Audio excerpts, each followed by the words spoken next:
Hello and welcome to today's webinar. I'm Christine Ganell and I will be the moderator for the webinar today, presented by the National Healthcare for the Homeless Council as part of our spring virtual training, with support from the Health Resources and Services Administration and the Bureau of Primary Health Care. This 60-minute presentation on tips and techniques to support residents adapting to the smoking ban in public housing we will reserve the last 15 minutes will be reserved for Q&A. There is a chat box below the presentation slides for participant questions and technical issues. Please type your questions or technical issues into the chat box at any time during the presentation. A select number of questions will be answered at the end of the presentation during the Q&A session. Remaining questions will be logged and provided to the presenter for written responses after the webinar. If you are having technical issues, you may also call the Council's office at 615-226-2292 for assistance. This session is accredited for 1 continuing medical education credit hour through Vanderbilt University Medical Center. If you plan on claiming credit, please copy the information located in the CME Information Notes pod at the end of this session and follow the instructions. The text in code will only be available during the session. Again, thank you for joining our training today. On behalf of the National Healthcare for the Homeless Council, the National Nurse-Led Care Consortium, American Lung Association, the Housing Authority of Chester County, and Treatment Research Institute at Public Health Management Corporation, I would like to thank you for taking the time to be with us today on this training, tips and techniques to support residents adapting to the smoking ban in public housing. My name is Christine Ganella, and I am Director of Training and Technical Assistance at the National Nurse-Led Care Consortium. I am joined today by Thomas Carr, Director of National Policy at the American Lung Association, Robin Sons, she's the Director of Supportive Services at the Housing Authority of Chester County, and Elizabeth Byrne, who is the Director of Clinical Implementation with the Treatment Research Institute at Public Health Management Corporation. In the next hour, we hope you will come away with a better understanding of the smoking ban in public housing and the response of public housing authorities. Also be able to demonstrate the impact of the smoking ban on residents of public housing, and finally illustrate evidence-based practices for engaging residents of public housing in smoking cessation programming. On December 5th, 2016, the U.S. Department of Housing and Urban Development published a final rule on instituting smoke-free policies for public housing agency administrative buildings. Following a period reserved for public comment, the final rule became effective on February 3rd, 2017, and allowed for an 18-month implementation period. Smoke-free policies should be in place by July 31st, 2018. This discussion will provide an analysis of HUD's final rule and explore the history of smoking policies in public housing and identify current resources for health centers and public housing authorities as they work to effectively implement the ban and incorporate smoking cessation services for patients who are residents of public housing. I am pleased to turn the presentation over to Thomas Carr, Director of National Policy at the American Lung Association. Thomas? Thanks, Christine. I'm very pleased to be able to, I'm Thomas Carr, Director of National Policy with the American Lung Association, and I'm very pleased to be able to join this webinar to give some background and perspective on the U.S. Department of Housing and Urban Development's smoke-free public housing rule and its implementation. First, though, a little bit of information on the dangers of secondhand smoke. The 2006 Surgeon General's report on secondhand smoke was one of the most important reports on the topic, and concluded that secondhand smoke causes or makes worse a number of diseases and conditions, including lung cancer, heart disease, and asthma. It has specific effects on children, such as causing bronchitis and ear infections in young children, in addition to the missed school days and lower reading and math scores seen on this slide. The last bullet is something I'm not sure everyone understands. Secondhand smoke doesn't respect residential unit boundaries in multi-unit housing and can travel to neighboring units in a variety of ways. So it truly is a situation where if a person smokes in a unit, their neighbors smoke too. The picture on this slide is from an animation the Lung Association has on its main smoke-free housing website page that describes this in an engaging way. I want to give a little bit of history on the smoke-free HUD rule, but also on multi-unit housing in general. Since the early 2000s, or smoke-free multi-unit housing in general, since the early 2000s, there have been efforts at the state or local level to voluntarily prohibit smoking in multi-unit housing, both private and public, including a few early adopter public housing authorities, or PHAs, as I'll refer to them from here on out. HUD officially started encouraging PHAs to voluntarily adopt smoke-free policies in 2009 and created two toolkits for landlords and managers and also for residents of public, federally owned and subsidized housing that the Lung Association and American Academy of Pediatrics helped with and co-branded. This led to over 600 PHAs voluntarily adopting smoke-free housing policies prior to HUD's smoke-free housing rule. So here's a timeline of the HUD smoke-free housing rule, and Christine mentioned a little bit of this as well too. But just some key dates, including when the rule was proposed, finalized, and officially took effect.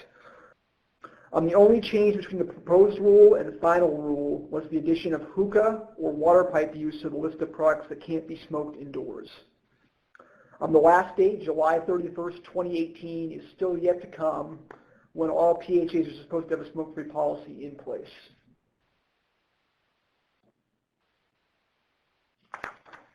And here are some key provisions or parts of HUD's smoke-free housing rule. Section 9 housing, just to define that, is public housing owned by HUD. Note that the rule does not apply to Section 8 or other federally subsidized housing, but the Lung Association has heard of instances where some PHAs that also manage project-based Section 8 housing are taking that housing smoke-free voluntarily too. And that is something we in the Lung Association certainly encourages.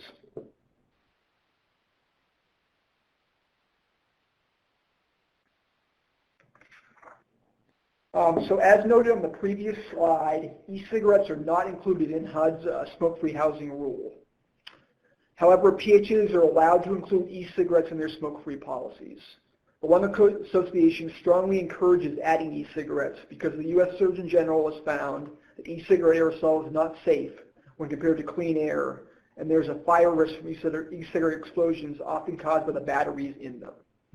Including e-cigarettes can also help with enforcement of the rule, as it makes the products or types of, as it makes the jobs of housing managers and staff easier by not having to distinguish between products or types of smoke. As part of this presentation, I was asked to comment on things that might be key to the success of this rule, and I believe this could be one of them. A number of early adopter PHAs have gone back in and added e-cigarettes to their smoke-free policies for the reasons I outlined, and once e-cigarette use started becoming more prevalent in this country in the early 2010s.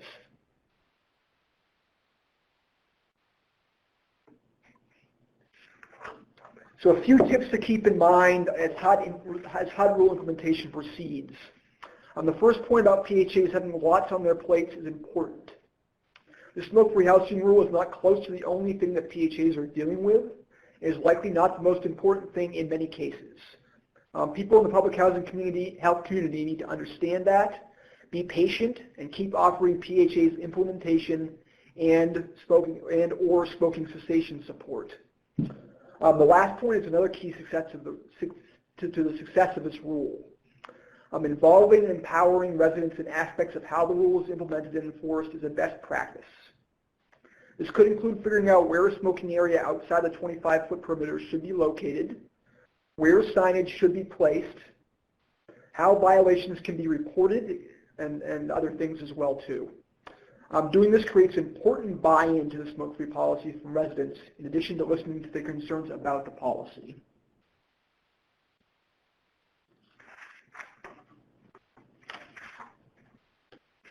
So I'll talk more about some of the resources and help that is available for PHAs later, but this is a map of current Lung Association smoke-free hut implementation assistance projects. Projects in some states are only focused on providing smoking cessation to residents, while others are more broad, thus the different colors on the map. The map illustrates that we at least have been successful in raising dollars from foundations that are specifically focused on helping HUD implement the rule, which I think speaks to the importance of the rule to reducing exposure to secondhand smoke and tobacco use in this country.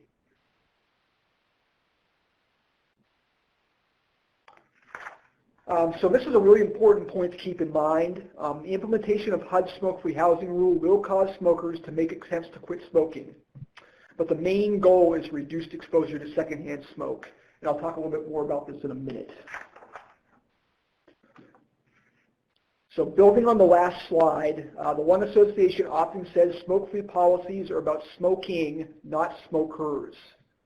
There is confusion among smokers about the purpose of this rule, and it is important to emphasize to them that it does not mean that smokers have to quit or move out. They just have to use smoked tobacco products in a way that does not harm others by going outside. Having to evict residents who smoke is also a common fear among property managers prior to implementing smoke-free policies. Eviction should be an absolute last resort, especially with the population that HUD housing serves. And penalties should be structured in a way where there are many opportunities for residents to comply with the policy prior to eviction even being considered. All this being said, evictions are very rare when smoke-free policies are implemented based on the experiences of previous PHAs and often involve other violations besides smoking. Another key to success of the HUD rule is making sure smoking cessation services and treatments are available for residents who do decide to make a quit attempt. There are several suggestions here for how smokers can obtain access to smoking cessation medications at no or low cost, and community health centers can be important resources for obtaining them too. More on this later. The Lung Association has comprehensive information on what Medicaid covers in terms of smoking cessation medications and counseling in each state, and I can share a link to that information for distribution after this webinar if needed. And then on the last point, be prepared for people who will not like the new smoke-free policy and will not make a quit attempt. Having resident education sessions and listening to their concerns can be helpful, but ultimately everyone needs to comply with the policy. One accommodation that could be considered or made for residents with disabilities or that have trouble complying with the new policy could be to move them to a unit that is near a building entrance or an elevator to make it easier to go outside to smoke. A few other key points to remember about the HUD rule. Start early. Another key to the success of the rule is providing enough time between the announcement and implementation date for the new policy. This isn't something that should just be sprung on residents. Giving them enough time to better understand and adjust to the policy will increase compliance and therefore make enforcement easier. Utilize every avenue you have to communicate and remind residents about the new smoke-free policy. Written, verbal, it doesn't matter because you can't communicate enough about this policy going into place. At least I haven't heard of an example of over-communication anyway. Maybe there are ones out there. And then starting a smoke-free multi-unit housing policy doesn't have to be expensive or lonely. This is a really important point. There are lots of resources out there to help PHAs implement their policies, provide smoking cessation to residents, and otherwise make the policy a success. State and local departments of health in particular often have tobacco control programs that sometimes work specifically on promoting smoke-free multi-unit housing. And since this is implementation of existing policy, there are almost no restrictions aside from financial on their ability to help.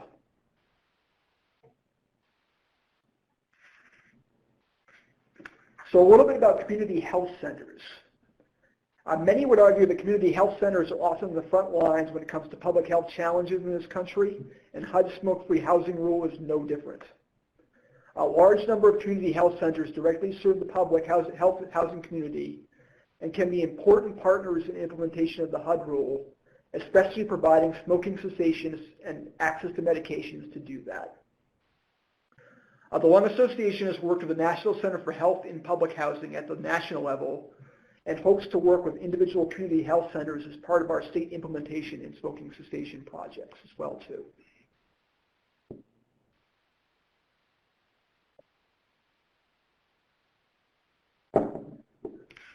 So here are a few suggestions for a few of the many resources that exist to help implement HUD's smoke-free housing rule or smoke-free multi-housing policies in general. HUD itself is a pretty robust website page with resources on the rule, including a smoke-free multi-housing resource bank. There's kind of a second page underneath the initial page on the slide that folks can access from that page. So. And I just recently discovered that page, which I found to be very helpful too. I'll go through this quickly, but here is a little information on the American Lung Association's Freedom from Smoking program, which comes in a variety of formats. We'll also be potentially providing it as part of our state smoking cessation projects related to the HUD rule too. So.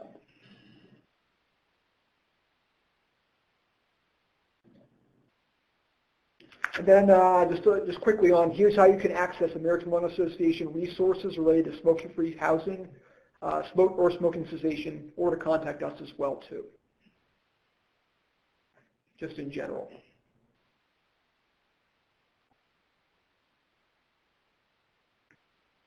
And then finally, I wanted to share my contact information, and look forward to answering any questions during the Q&A portion of the webinar. Thank you, and with that, I'll turn it back over to Christine. Thank you, Thomas, for that comprehensive overview of the policies, programs, and the implications of the smoking ban. We really appreciate that. I'm going to turn it over now. I wanted to give you a little bit of background on who the National Nurse-Led Care Consortium is, and also and then do a warm handoff to both Robin and Elizabeth to have them share some of their local efforts to support the smoking ban in public housing. The National Nurse-Led Care Consortium is supported in part by the Health Resources and Services Administration through a training and technical assistance cooperative agreement. So we provide training and technical assistance to primary care associations and health centers and other safety net providers, including nurse-managed health centers, to enhance programming to meet the specialized healthcare needs of residents of public housing. So that's in part why this conversation is so near and dear to us. As Thomas mentioned, health centers are a major source of primary care for many residents of public housing. And these health centers are making smoking cessation a priority.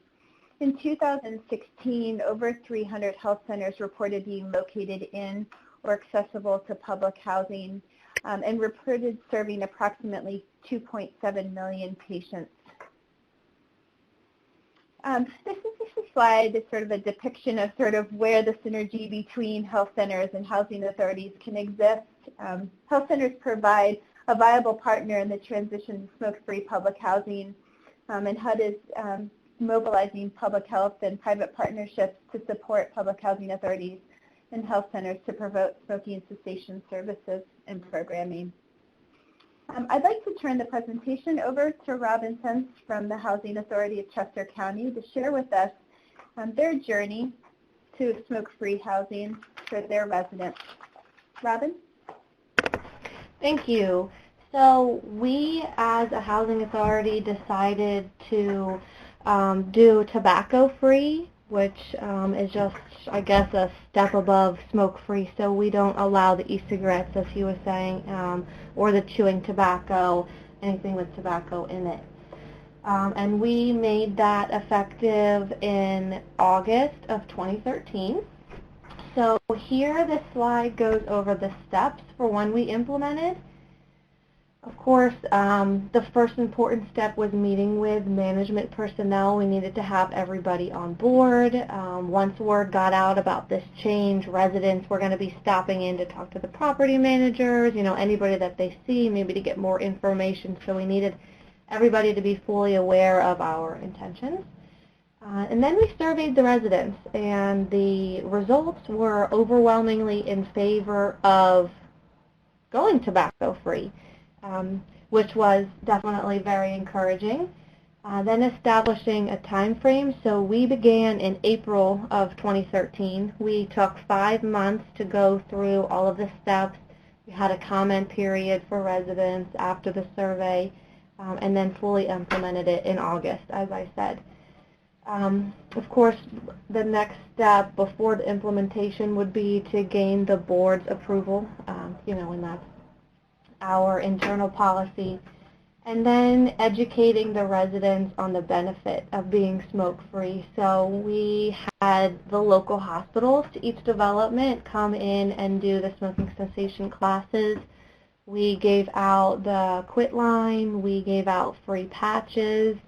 And I think the smoking cessation classes continued for a while. We hold them now. What's that? I'm not good at math. 5 years later, at least once a year.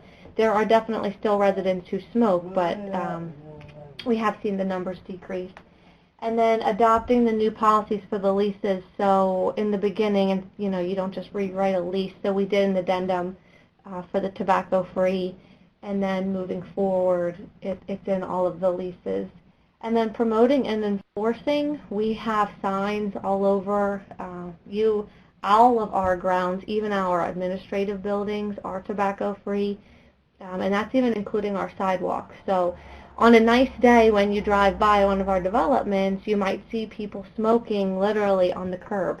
So there is no smoking designated area. That is our property. It's completely tobacco-free.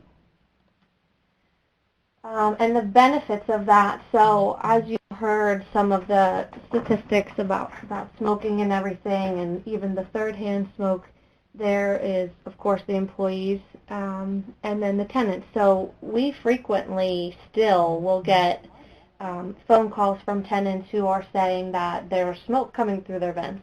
And then the property manager will go up and investigate what's going on. So I would imagine that before we made the tobacco-free move, there was a lot of that. And one of the things on the next slide we'll talk about, being able to market your properties as tobacco-free is definitely a positive, especially since for somebody who doesn't smoke, they don't want to have their neighbor smoking and smelling it in the hallway and walking through the puffs, to come up to their front door. Protecting visitors, family, friends, and contractors. And like I said, the marketing advantage. It is harder to rent a unit, of course, to a non-smoker when somebody just smoked in it. We have sometimes people do smoke in their unit and end up being evicted for that. It's usually other reasons also, but I know that in order to turn that unit over for the next person, we have to paint the walls 4 times. We have to do 4 coats of paint to clean and cover up the tobacco that's on the walls, and that doesn't mean that they live there for that long. It doesn't take that long to start building up. So it definitely reduced the cost and the turnover for the units. Of course, it reduced fire risks and legal liability. This is just a picture of our executive director when he was meeting with each development one at a time to go over what our intentions were and how we were going to do it. And the people sitting there with him are our board members at the time. So we definitely had the backing of the board, who was really excited about this move. And then additional thoughts. So we did it for our mixed property units as well. That's why you can see the logo on the bottom right there. So third-party management is something to take into consideration. It's another company you need to have on board. You need to make sure that the property managers and the maintenance are on board, and then getting access to the building, of course, and the residents. But otherwise, the procedures were the same once we had the buy-in of the company. Reduction in turnover costs, like I said, with the paint. There's no cigarette burns in the carpet if you're not smoking, those kind of things. a smoke-free community is versus smoking area. So we, like I said, we do not have a designated smoking area. You have to go off of the premise to smoke, and that's on all of our developments and even our administrative sites. We did not grandfather current residents into this policy. It was just a complete tobacco-free move. To the best of my knowledge, reasonable accommodations does not take into account smoking. And what I mean by that is if you were to make a reasonable accommodation to be able to smoke in your unit, that is not something we'd be able to grant. And then managing the change and positive results. So we really have seen a decline in renovation costs. We have less complaints about smoking. And overall, the residents seem to be very happy with our move to going tobacco-free. Okay, that is it from me. I'm going to turn it over to Elizabeth. Thanks, Robin. I appreciate that. So I'm here to talk about how to work smoking cessation efforts into your healthcare settings. So as mentioned earlier, the patient-centered medical homes are really a perfect place for bridging this and providing the support that our public housing residents need, in any efforts that they're trying to make, whether it's by cutting back on their smoking or to quit completely. And this is something that I've done classes in nurse-managed healthcare centers for quite a while, and what I've noticed, what works best is when everybody gets on board and is involved in both kind of casual conversations with patients, whether that's at the front desk or with the security officer, high-fiving folks as they're on their way to class, and, just having these kind of smaller moments with maybe staff who had previously shared a cigarette break with, patients or folks from the neighborhood, and are noticing that people are making efforts to cut back on their smoking and encouraging them regardless of where they may or may not be in their own process. So really working with the entire primary care team or integrated team, depending on what your clinic's able to provide. So what I'd like to do is invite you to think about this in terms of the 5 senses. And imagine sort of what the patient's experience is in your clinic as we go through each of those senses. So if we start off with sight, we want to think about what exactly are our patients seeing. What are they seeing as they approach the clinic? Are there cigarette butts on the ground in front of the door that they have to cross over? What are they seeing sort of behind the scenes, on people's desks as they're walking down the hall or glancing into an office? There's whether or not there's a lighter or a pack of matches or a box, a pack of cigarettes sitting out there. All those things are sort of important to consider in terms of, potential triggers for cravings for patients as they're there for their medical care visit.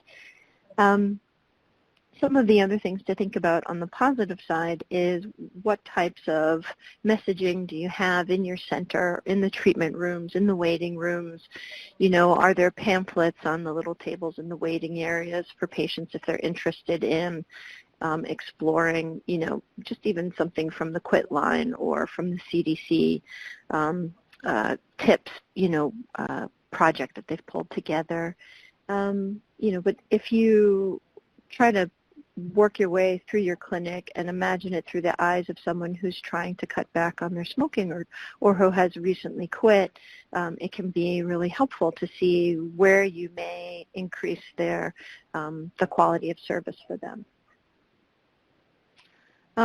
If we're talking about then the hearing, what are they hearing throughout the clinic when they come in? What type of side conversations are they maybe overhearing from staff that might be happening in the hallways or sort of behind a semi-closed door? I mean, folks pick up on everything. and then the thinking in terms of what types of questions are being asked and how are they being asked. What's the tone of voice that's being, provided through the question as it comes across? So is it something like a follow-up that might be happening of, you're still quit, right? That sort of comes across with an expectation and may not offer up a very true or honest response if somebody's recently had a slip. But if you phrase it in a, sort of more general way of, has there been any changes in your tobacco use since I last saw you? That can be a bit more of an inviting question to almost offer a bit more permission, to let the patient give a more honest answer. The more that we can be aware of any potential agendas, we're all there with the same, hope in mind for the patient's best interest and their greatest, access to health. But acknowledging that, sort of allowing that space of, allowing the space for your patient to kind of come to this in their own sense of readiness can lead for more sustainable positive results in the long term. And working with your staff, both for offering encouragement to them if they are, also smoking, and talking about maybe what type of opportunities could be available to them if they had any smoke cessation efforts that they wanted to engage in. So if we move on to smell, things to consider are whether or not there are ashtrays by your doorway. Is that how well enforced is it when folks go out for a smoke break and they are, however many feet away from the door, depending on your state. To think about whether or not patients have to walk through any residual smoke in order to get through the door, or what that, if there's, like I mentioned, any ashtrays or sort of old, wet cigarette butts that, have been rained on but not swept up outside the doors. Those are all things to kind of consider. And then also thinking about for any staff that may be smoking, someone who's newly quit or is really trying hard to cut back, their sense of smell is really heightened. And so, if somebody has just stepped out on a smoke break and then is coming back in to take somebody's blood pressure or, do their vitals, you're in pretty close contact together, and it's very easy to tell that. And so that can also be something that can be triggering for a patient who's trying to make that change. So something to consider is maybe having a conversation with staff around, using some additional clothing, whether or not there's like a jacket or, an old lab coat that they could maybe put on top of their scrubs when they step out and then take off and leave by the door when they come back in, to reduce the risks of third-hand smoke and to also hopefully reduce the risk of the smell that patients might be experiencing.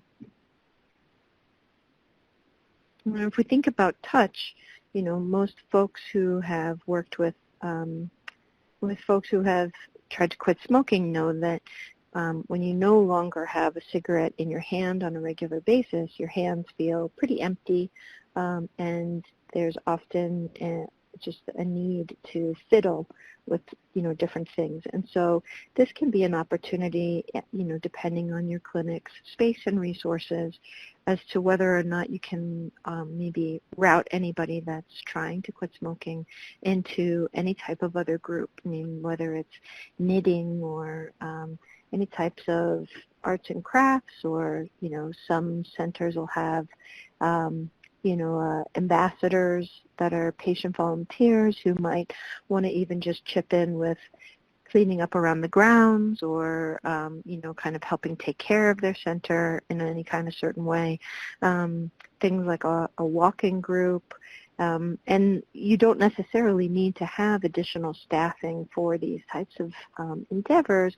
Sometimes you'll have a patient who's willing to be a volunteer and champion any particular type of community-based support group, and then it's just a matter of providing the space if you can. But even something like a walking group, you might just be providing a space for folks to gather, and then they go out and they do their thing and then come back.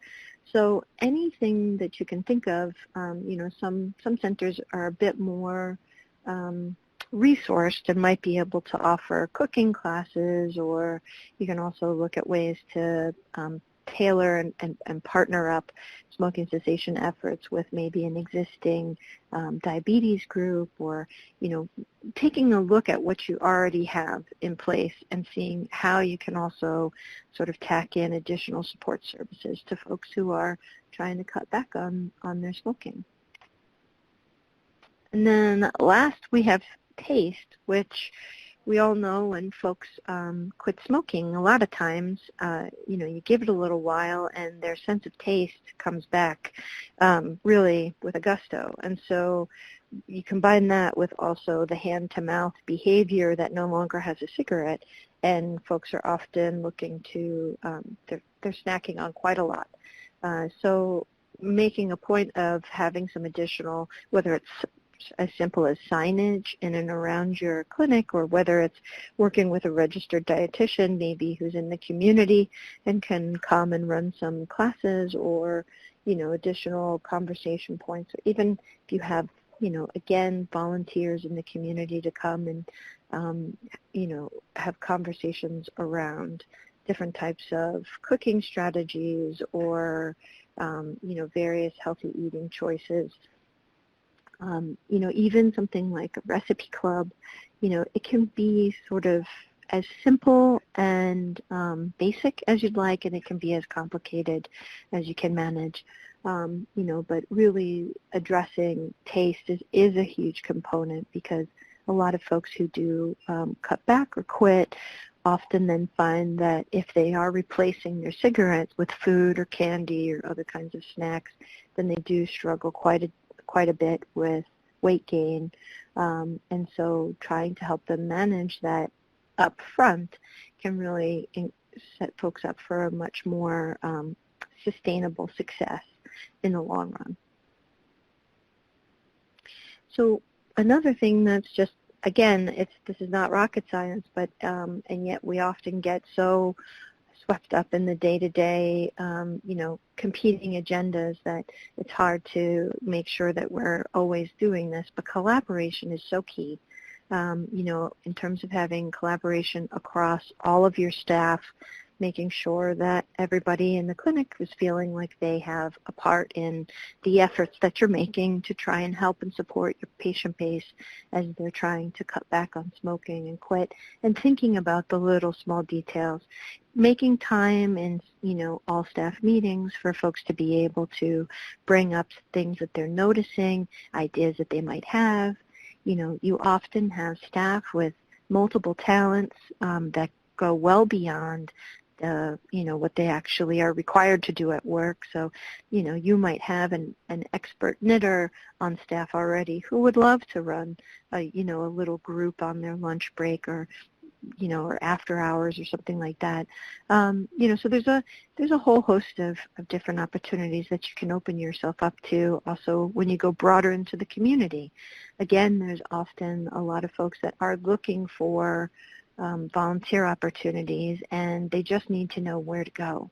So, if you have anybody on staff that has other connections outside of work with different community-based programs, asking them if they might help share the word, letting them know that, that there is an opportunity to be welcoming community members into the clinic, in any kind of way. I mean, we're talking about smoking cessation, but really these are things that you can be applying to a whole host of, health wellness efforts. The other thing is that, sometimes it might make sense to reach out to one particular organization in your town, and, if nobody's getting back to you, sometimes it can fall off our radar. So it's important, too, to kind of keep the conversation going, and if this becomes, a regular, all but brief, agenda item on your, maybe monthly staff meetings, then there's always an opportunity to pick up the ball if it falls from somebody who's maybe gotten swamped with other things. So really coming across at this with a team effort.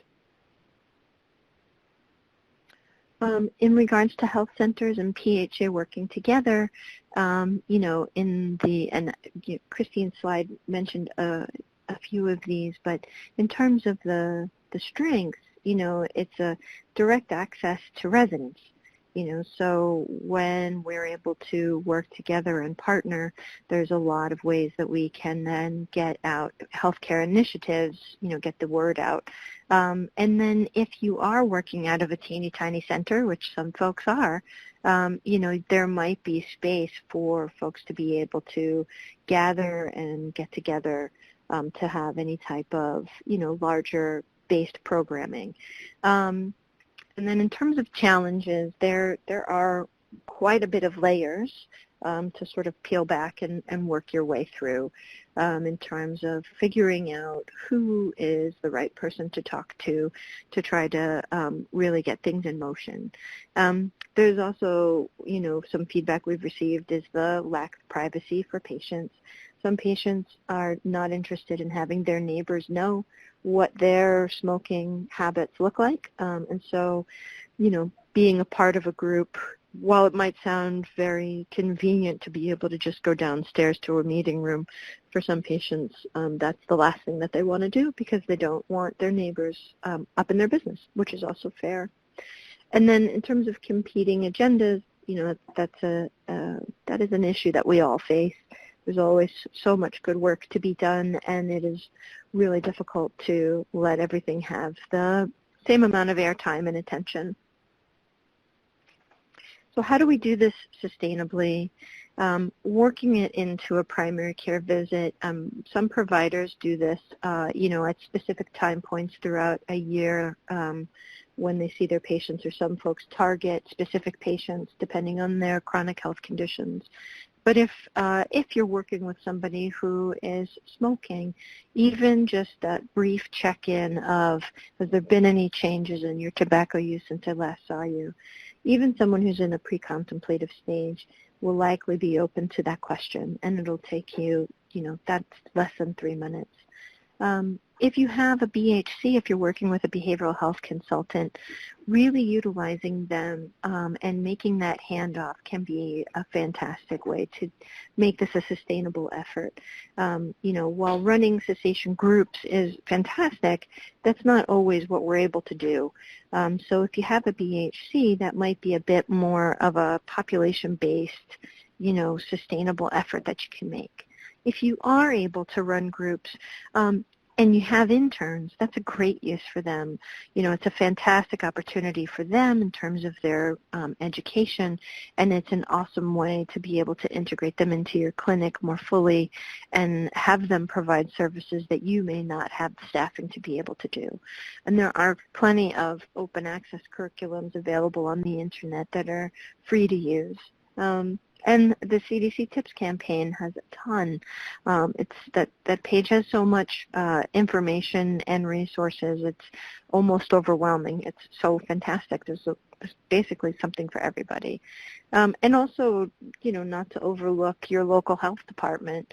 Most folks have, if they don't have an active tobacco cessation or tobacco control department, there's a good chance that there's at least one person who might be hard to find, in initial efforts, but hopefully, that you can connect with who'd be able to hook you up with additional resources and hopefully some, local opportunities as well. So I guess at the bottom line, it's about doing what you can. So every little bit of psychoed that you can provide and positive reinforcement that you can offer to patients makes a big difference. It's often not the first conversation that creates the change with somebody, but it's sustaining an ongoing, non-judgmental conversation with patients that lets them know that when they are ready, you are the person that they can turn to, and then they can, gather the information when they're open to do that. And, this includes not only just sort of the more traditional, quick state sort of pathway for this, but also looking at areas around harm reduction. Any little bit to kind of help somebody make some movement can help them begin to pick up steam and get a little bit more motivated to increase the level of changes in their life. The simpler that you can make it, the more sustainable it is.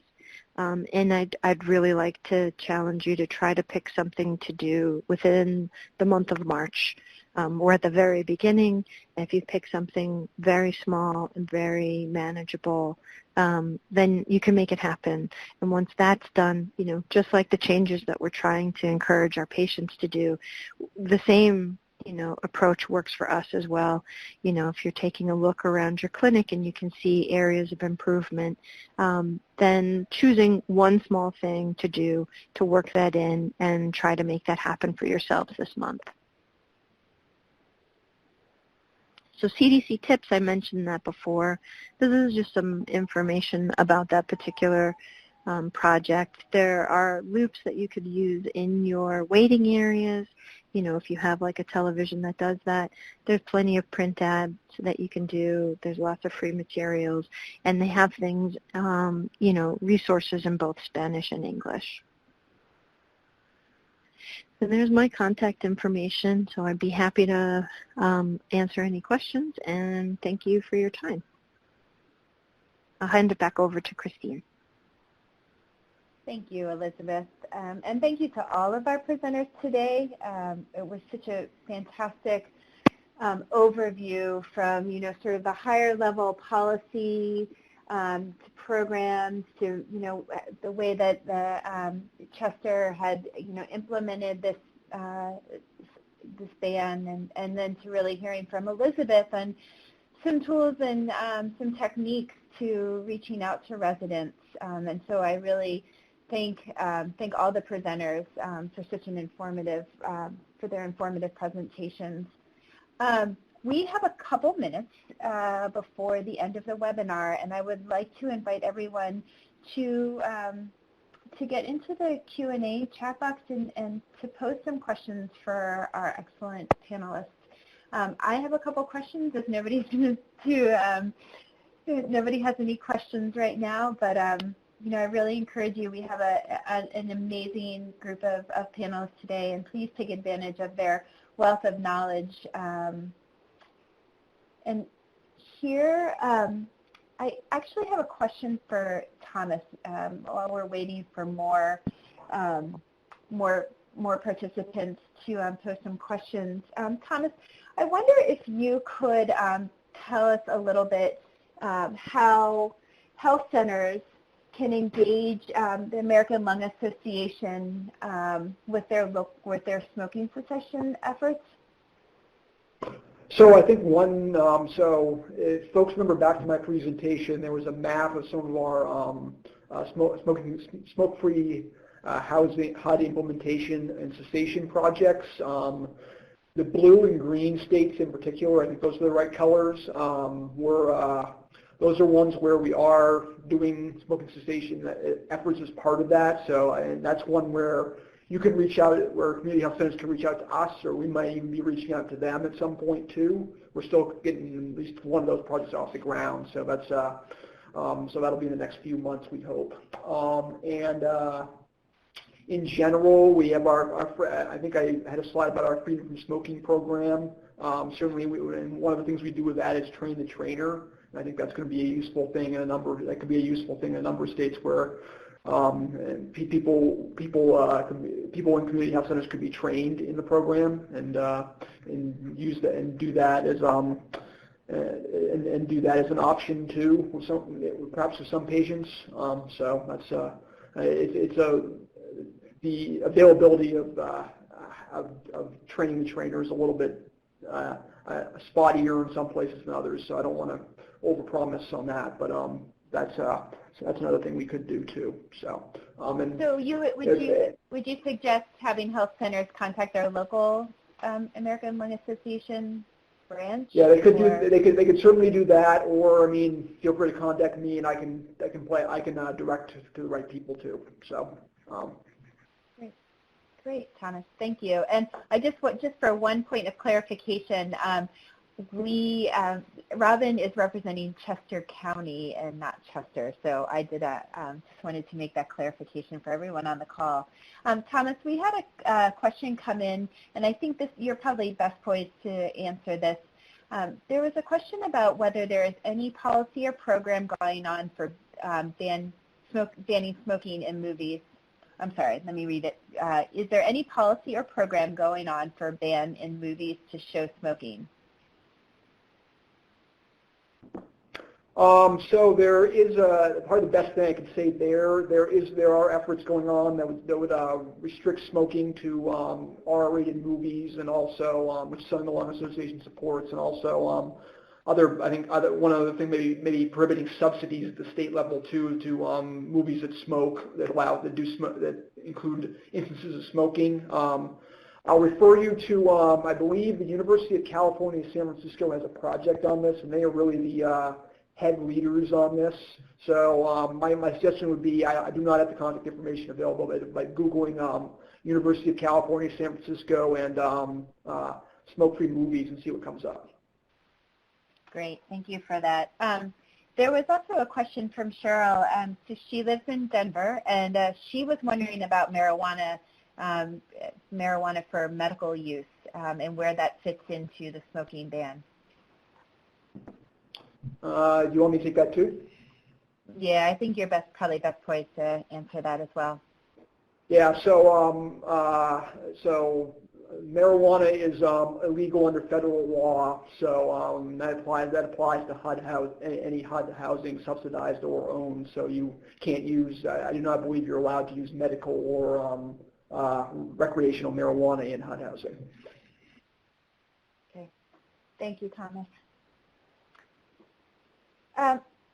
Question for Robin. Robin, would you be willing to share with us some successes and maybe a challenge or two that you encountered when Chester County the Housing Authority of Chester County went smoke-free?